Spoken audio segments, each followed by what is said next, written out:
Kapapasok lang pong balita na sunog ang ikalawang palapag ng Human Resources Building ng Department of Justice sa Maynila. At may ulat on the spot si Mark Salazar. Mark?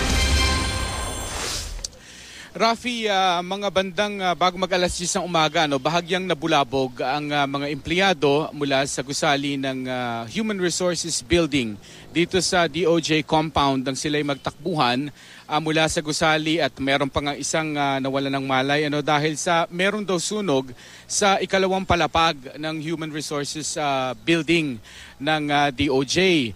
Pero mula sa labas wala kang makikitang apoy o usok. Pero sila'y nagtakbuhan at rumisponde yung kanilang mga security personnel, ganun din yung mga empleyado nila, dala yung kanilang mga fire extinguisher, yung mga maliliit lamang at naapulan nila nang sila-sila lamang ang apoy. Ito, Rafi, ay maliit lamang naman na sunog. Ito ay nagmula sa opisina ni Prosecutor Agapito Fajardo sa ikalawang palapag nga at ayon sa mga empleyado na rumisponde ay parang sumabog daw yung isang naiwang lighter sa tabi daw ng insensong nakasindi at ito'y nakasarado pa yung opisina ng maganap.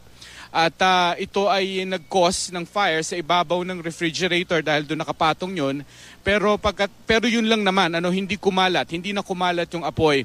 Pero makikita mo sa palapag na puno ng powder, ganun din yung mga empleyadong lumabas, ay meron silang covered sila with powder kasi yun yung dala ng fire extinguisher na fire retardant na ginamit sa pag-apoy. Walang ilang minuto ay dumating din yung fire trucks mula sa Paco, Maynila pero wala na silang inabutan na apoy dahil ito'y naapula na ng mga empleyado at sila-sila lamang ang rumisponde. Rafi? Maraming salamat, Mark Salazar.